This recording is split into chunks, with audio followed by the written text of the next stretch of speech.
Share பண்ண viewers அனைவருக்கும் வணக்கம். மார்க்கெட் வந்து இன்னைக்கு லாஸ்ட் டே ட்ரேட் ஆயிருக்கு இந்த இயர்ல. ஸோ பாசிட்டிவா க்ளோஸ் ஆயிருக்கு. பெரிய புல்லிஷ் கேண்டில் 190 பாயிண்ட் வந்து இன்னைக்கு அப்ல வந்து முடிஞ்சிருக்கு 0.14%. ஸோ இதை நான் 1 hour டைம் ஃப்ரேம் வச்சுட்டு உங்களுக்கு எக்ஸ்பிளைன் பண்றேன். இந்த புல்லிஷ் என்கல்ஃபிங்ல வந்து பாத்தீங்கன்னா லாஸ்ட் ஒரு 1 ஹவருக்கு முன்னாடி ஒரு சின்ன ப்ராஃபிட் புக்கிங் நடந்தது. பட் அதுவும் வந்து பாத்தீங்கன்னா ஒரு பெரிய கேண்டில் கிடையாது. ஸோ இப்போ நமக்கு நியர்பை ரெசிஸ்டன்ஸ் என்னன்னு வந்து பாத்தீங்கன்னா இந்த 26,230 லெவல்.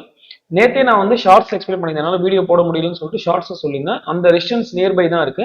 ஸோ ஒரு சின்ன ப்ராஃபிட் புக்கிங் நாளைக்கு நம்ம வந்து எக்ஸ்பெக்ட் பண்ணலாம். இந்த ரெசிஸ்டன்ஸை பிரேக் அவுட் ஆச்சுன்னா நெக்ஸ்ட் ரெசிஸ்டன்ஸ் வந்து மார்க்கெட்டுக்கு 26,400 இருக்கும்.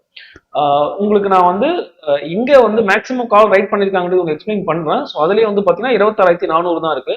சப்போர்ட் லெவல் வந்து பார்க்கும்போது நேத்தே நான் வந்து கிளியரா எக்ஸ்பிளைன் பண்ணியிருந்தேன். நார்மலா வந்து ஒரு பயாஸ்டா நான் வந்து சொல்ல மாட்டேன் மார்க்கெட் மேல போறதுக்கு சான்சஸ் இருக்குன்னு, சப்போர்ட் அண்ட் ரெசிஸ்டன்ஸ் சொல்லுவோம். ஆனா நேத்து வந்து கொஞ்சம் கிளியரா சொல்லியிருந்தேன். என்ன ரீசன்னா இந்த ட்ரெண்ட் லைன்லயும் வந்து பாத்தீங்கன்னா பிரேக் அவுட் ஆயிடுச்சு 1 ஹவர்ல. ஸோ இதுலயும் பிரேக் அவுட் ஆயிட்டு மார்க்கெட் இருந்தது. அதனால நிறைய சான்சஸ் இருக்கு அப்படின்ற மாதிரி சொல்லியிருந்தேன். ஸோ அதே மாதிரி தான் இன்னைக்கு மார்க்கெட் வந்து மூவ்மெண்ட் கொடுத்துருக்கு. இன்னைக்கு எஃப்ஐ செல்லிங் வந்து அதிகமாக தான் இருக்கு. அதை நான் உங்களுக்கு சொல்றேன். நேற்று மாதிரி இன்னைக்கு ஒரு 3,400 கோடி வந்து செல்லிங் இருக்கு எஃப்ஐல. 6,500 கோடி வந்து டிஏ வந்து பர்ச்சேஸ் பண்ணியிருக்காங்க. ஸோ இதுதான் மார்க்கெட்டை வந்து ஸ்ட்ராங்கா நிறுத்துறதுக்கான ஒரு முக்கியமான ரீசன். அதே மாதிரி குளோபல் மார்க்கெட் இன்னைக்கு வந்து நிறைய ஹாலிடேல தான் இருக்கு. யூரோப்பியன் மார்க்கெட் இங்க எதுவும் ஓப்பன் ஆகல. ஏஷியன் மார்க்கெட்டை வந்து பார்த்தீங்கன்னா நிறைய மார்க்கெட் இன்னைக்கு வந்து ட்ரேட் ஆகல. ஜப்பான் மார்க்கெட் வந்து ட்ரேட் ஆகல. ஸோ நியூ இயர்க்கு முடிஞ்சதுக்கு அப்புறம் தான் நமக்கு ஒரு கிளியர் டைரக்ஷன் கிடைக்கும். பட் நம்ம மார்க்கெட் ஆல்ரெடி சொன்ன மாதிரி அவுட் பர்ஃபார்ம் பண்றதுக்கு நிறைய சான்சஸ் இருக்கு. அது லைவ் வீடியோல எக்ஸ்பிளைன் பண்ணியிருக்கேன். இன்னைக்கு டாலருக்கு கரன்சியோடைய வேல்யூ வந்து பாத்தீங்கன்னா ஒரு 7 பைசா வந்து வேல்யூவேஷன் கம்மியாயிருக்கு. ஐஎன்ஆருடைய வேல்யூ 89.87 அப்படின்ற மாதிரி க்ளோஸ் ஆயிருக்கு 330ல. ஸோ இது வந்து கொஞ்சம் ஸ்டேபிளா தான் இருக்கு. ரொம்ப நெகட்டிவாலாம் இல்லை. பட் இந்த ஸ்டெபிலிட்டி இருந்தாலே எஃப்ஐ உள்ள வர்றதுக்கான சான்சஸ் இருக்கு. மார்க்கெட் வந்து நெக்ஸ்ட் லெவல் போகும். இப்போ நம்ம வந்து நாளைக்கு எப்படி ட்ரேட் ஆகலாம்னா ஃபர்ஸ்ட் சான்சஸ் வந்து இந்த இடத்துல ப்ராஃபிட் புக்கிங் நடக்கிறதுக்கு வாய்ப்பு இருக்கு. இன்னும் ஒரு 120 பாயிண்ட்ஸ் அவேல ஒரு 250 இந்த ஜோன்ல வந்து பாத்தீங்கன்னா ப்ராஃபிட் புக்கிங் எடுக்கிறதுக்கான வாய்ப்புகள் இருக்கு. இதை பிரேக் அவுட் பண்ற பட்சத்துல 26,400 புதுவை நோக்கி இந்த வீக்லி எக்ஸ்பிரி நடக்கிறதுக்கான சான்சஸ் நிறைய இருக்கு. சப்போர்ட் லெவல் ஆல்ரெடி சொன்ன மாதிரி தான் இந்த ஏரியா வந்து பாத்தீங்கன்னா மார்க்கெட்டுக்கு சப்போர்ட்டா இருக்கு, ஸ்ட்ராங் சப்போர்ட் ஜோன்.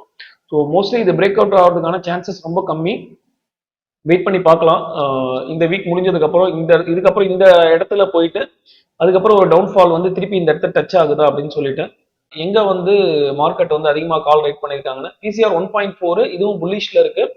ஒரு வியூவர் வந்து ஒரு சஜஷன் கொடுத்திருந்தாரு, நீங்க வந்து பிசிஆர் பாக்குறீங்க அப்படின்னா ஆர்எஸ்ஐ கூட வச்சுக்கீங்க. ஸோ அவர் சொன்ன சஜஷன் வந்து ஓகே தான். நம்ம வந்து பிரைஸ் ஆக்ஷன் வச்சிருக்கோம். இப்போ சப்போர்ட் ஜோன்ல பிசிஆர் அதிகமா இருந்தது அப்படின்னா நம்ம வந்து ஸ்ட்ராங் பைல போலாம் அப்படின்னு சொல்லிட்டு நேற்று அப்படிதான் இருந்தது. பிசிஆர் வந்து ஒரு 0.8 அந்த மாதிரி தான் இருந்தது. ஆனா சப்போர்ட் ஜோன்ல இருந்ததுனால நிறைய சான்சஸ் இருக்கு ரைஸ் ஆகுது. ஸோ நம்ம வந்து ஆர்எஸ்ஐக்கு பதிலாக பிரைஸ் ஆக்ஷன் வச்சிருக்கோம். ஸோ பிரைஸ் ஆக்ஷன்ல சப்போர்ட் இருந்து பிசிஆர் அதிகமா இருந்ததுன்னா நமக்கு வந்து அட்வான்டேஜ் அப்படின்ற மாதிரி. ஸோ அவர் சொன்ன சஜஷனும் வந்து ஓகே தான். நம்மளால பிரைஸ் ஆக்ஷன் பார்க்க முடியல, ஆர்எஸ்ஐ வந்து கம்பைன் பண்ணி பார்க்கறவங்களுக்கு அது வந்து பெட்டர் ஆப்ஷன். இப்போ வந்து மேக்சிமம் புட் எதுல ரைட் பண்ணிருக்காங்கன்னா 26,000 இருக்கு. இது வந்து மார்க்கெட்டுக்கு ஒரு ஸ்ட்ராங் சப்போர்ட். அதிகமான புட் ரைட் பண்ணது வந்து பாத்தீங்கன்னா நான் வந்து டாப் 15ல வச்சிருக்கேன். இதுல வந்து பாத்தீங்கன்னா 26,400 இருக்கு. ஸோ இத வந்து மார்க்கெட் இது வரைக்கும் வந்து ஃப்ரீ ஃப்ளோ போறதுக்கான வாய்ப்புகள் இருக்க மாதிரி தான் காமிக்குது. ஸோ நாளைக்கு வந்து எங்க அதிகமா ரைட் பண்றான்னு பார்க்கணும். ஏன்னா டே 1 நேற்று தான் எக்ஸ்பைரி முடிஞ்சது நிப்டியில. ஸோ இன்னைக்கு வந்து நம்பர் ஆஃப் கான்ட்ராக்ட் எவ்வளவு அதிகமா ரைட் பண்ணிருக்காங்கன்னு பாத்தீங்கன்னா ஒரு 1.3 இருக்கு. பட் எக்ஸ்பிரி டே டைம்ல இது ஒரு 4 crore வரைக்கும் போகும். ஸோ இன்னும் வந்து கமிங் டேஸ்ல ரைட் பண்ணுவாங்க. அது எங்க ரைட் பண்றாங்கன்னு பார்க்கணும். கால் ஆப்ஷன் அதிகமா ரைட் பண்றாங்களா, புட் ஆப்ஷன்ல பண்றாங்கன்னு பார்க்கணும். நேற்றே சொல்லியிருந்தேன் 26,000 தாண்டும் போது 26,000 அதிகமான புட் ரைட் பண்ணுவாங்கன்னு சொல்லிட்டு. ஸோ அதுதான் வந்து இங்க நடந்திருக்கு. ஸோ நாளைக்கு எப்படி இருக்குன்றதே நம்ம கொஞ்சம் வெயிட் பண்ணி பார்க்கலாம். நாளைக்கு வந்து சென்செக்ஸோட எக்ஸ்பைரியும் இருக்கு. ஸோ பிளாட்டா ட்ரேட் ஆகிட்டு க்ளோஸ் ஆகுதா இல்ல இன்னும் ஒரு புல்லிஷ் மூவ்ல நம்மளால பார்க்க முடியுதான்றதே நம்ம வந்து செக் பண்ணி பார்க்கலாம். ஸோ இந்த இண்டிகேட்டர் என்ன காமிக்குதுன்னா 1.4 புல்லிஷா தான் இருக்கு.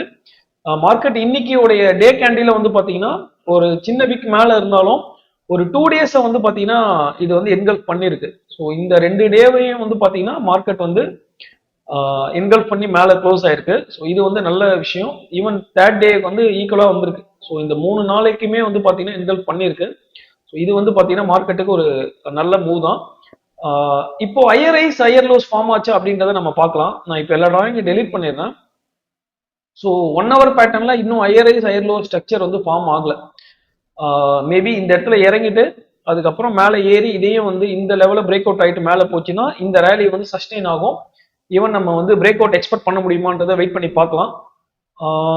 ஸோ இதுதான் வந்து டெக்னிக்கலில் நான் சொல்ல வந்த பாயிண்ட்ஸு. குளோபல் மார்க்கெட் சொல்லிட்டேன், எஃப்ஐடிஐ டேட்டா சொல்லிட்டேன். உங்களுக்கு எதனா டவுட்ஸ் இருந்ததுன்னா கமெண்ட்ஸில் சொல்லுங்கள். இந்த இயர்ல மார்க்கெட் எவ்வளவு போயிருக்கு அப்படின்ற ஒரு கிளான்ஸ் வேணுன்றவங்களுக்கு நான் ஒரு சின்ன எக்ஸ்பிளேஷன் மட்டும் கொடுத்துறேன். ஸோ இந்த இயர் மார்க்கெட் வந்து ஜஸ்ட் ஒரு டபுள் டிஜிட்டா டச் ஆயிருக்கு. லோ டு ஐ பார்த்தீங்கன்னா 20% இருக்கும். ஸோ இது கொஞ்சம் சர்ப்ரைசிங்காக தான் இருக்கும் நிறைய பேருக்கு. இந்த இயர்ல லோ டு ஐ இந்த ஏப்ரல்ல ஒரு கிராஷ் ஆச்சு பார்த்தீங்களா, ட்ரம்ப் போட்ட டேரிஃப்ல. ஸோ அந்த லோல இருந்து மார்க்கெட் இன்னைக்கு க்ளோசிங் வந்து பார்த்தீங்கன்னா 20% கொடுத்துருக்கு. ஸோ இந்த இடத்துல இன்வெஸ்ட் பண்ணுறவங்களுக்கு ஒரு நல்ல ப்ராஃபிட் வந்திருக்கும். இந்த இயர் ஸ்டார்டிங்ல இருந்து பாத்தீங்க அப்படின்னா ஜான்ல இருந்து, ஸோ இந்த இடத்துல இருந்து இது வந்து பாத்தீங்கன்னா ஒரு 10% கிட்ட ரேலி கொடுத்துருக்கு. ஸோ ஓவராலா வந்து மார்க்கெட் வந்து ஒரு டீசென்ட் ரிட்டர்ன், டபுள் டிஜிட் ரிட்டர்னை வந்து கொடுத்துருக்கு. நெக்ஸ்ட் இயரை வந்து நிறைய ஃபேக்டர்ஸ் பாசிட்டிவா இருக்கு மார்க்கெட் வந்து மேலே போகுன்றதுக்கு. என்னென்ன ப்ரோக்கரேஜஸ் என்ன டார்கெட் கொடுத்துருக்காங்கன்னு யாருன்னா கேட்டிருந்தீங்கன்னா நான் கண்டிப்பா போஸ்ட் பண்றேன். தேங்க்யூ.